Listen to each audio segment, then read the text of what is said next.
So we have a lot of time to discuss and talk about various issues, which is great, and people have held their questions to the end. But let me just mention a couple of things that sort of came out as the speakers were doing their presentations, and I thank the speakers for sticking to time. Thank you so much. When you look at the relative guidelines, they obviously have different emphases because there are different needs. As Margita nicely showed us, the ILAE guidelines really focus on the detailed aspects of data acquisition and assessment with other modalities for the diagnosis of epilepsies, and that's the main order of business for the ILAE.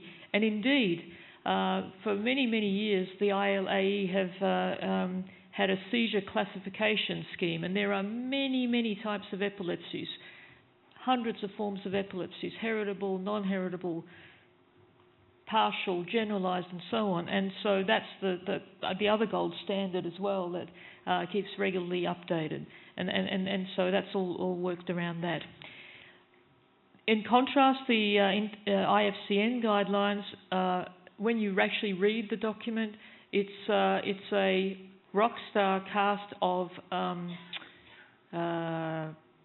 electroencephalographers, including our own Pedro Valdez Sosa, and also folks like Paul Nunez, who wrote the Neurophysics of EEG.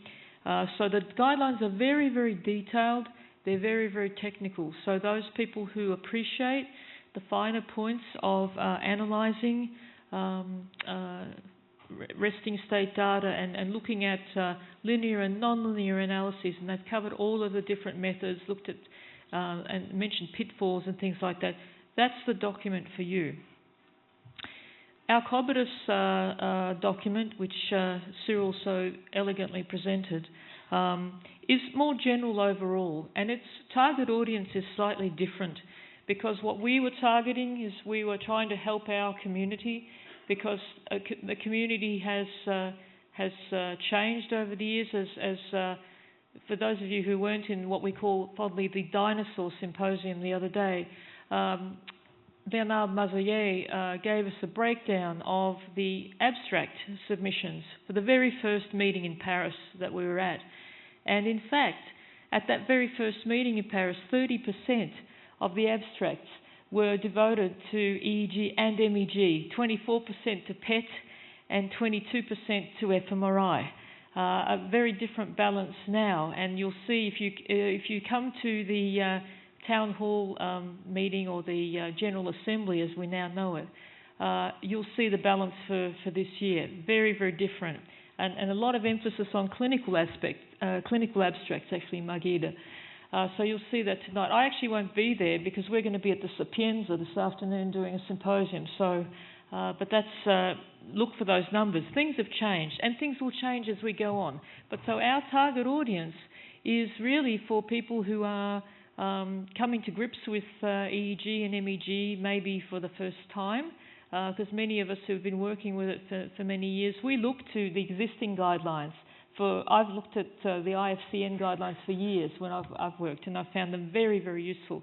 But we've wanted to target people here in our community who are new to the EEG game, but do understand activation tasks, resting state, and so on. So that's what our guidelines are more dealing with.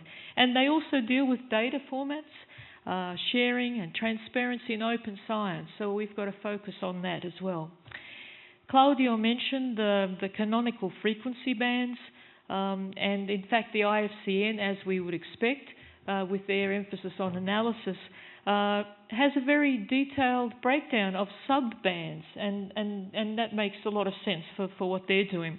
But the IFCN also has some guidelines by Kane et al. In 2017 that also have these canonical EEG bands, and we're following that in our Cobitus guidelines, and we also follow the guideline of what we call fondly the EEG Bible, which is Principles of Electroencephalography, which of course we're very indebted to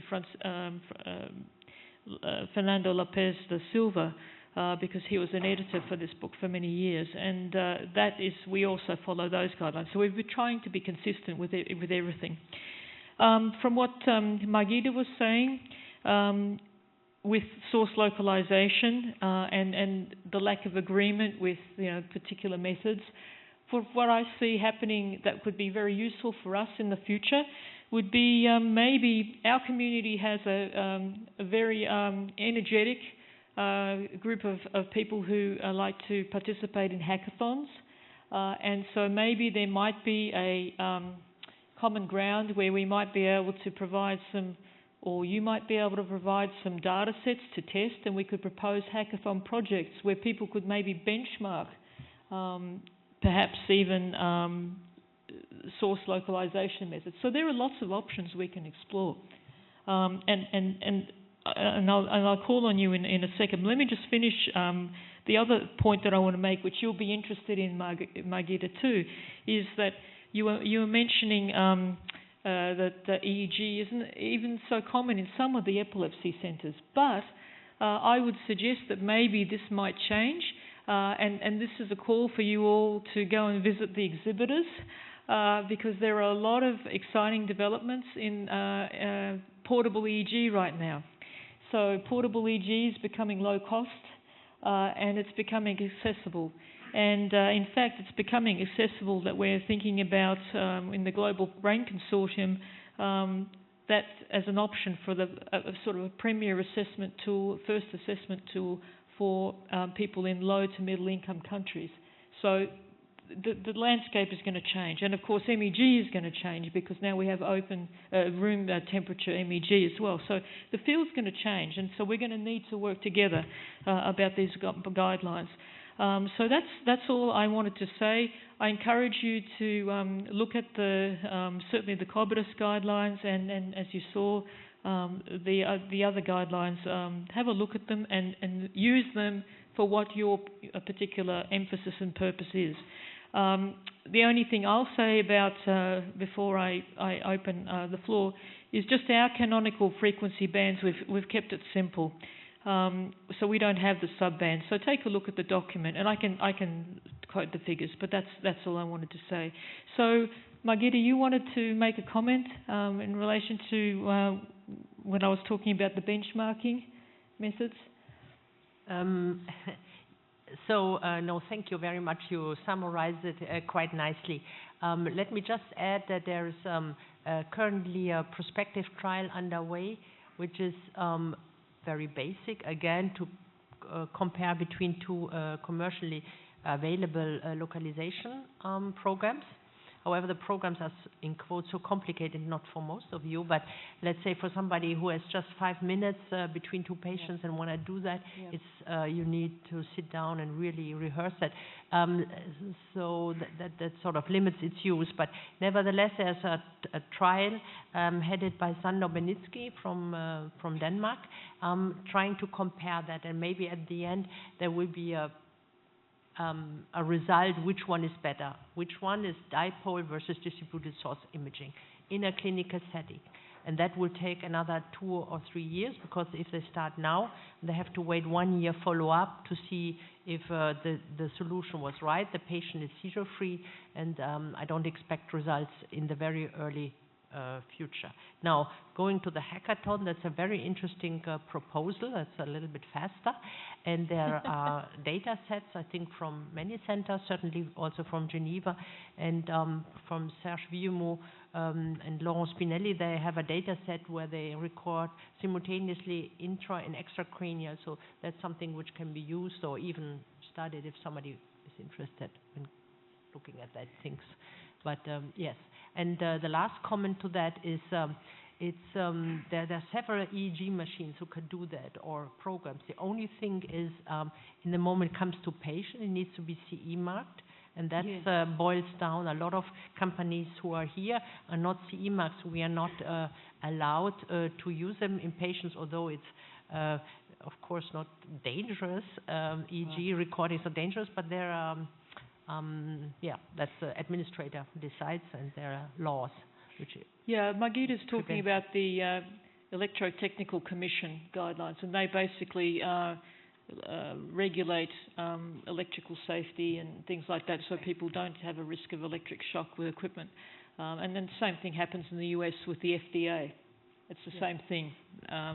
So you can see the challenges of doing clinical work and trying to do source localization, because they need to do it fast, because they need to move on to the next patient and make the diagnosis. So that's where I think the community here could be helpful, because they could work on methods where these rapid source localization methods could be implemented, and with quick pipelines and things like that. So that's something to look at. So let me open the floor to questions and comments from the audience. So the floor is yours. Yes.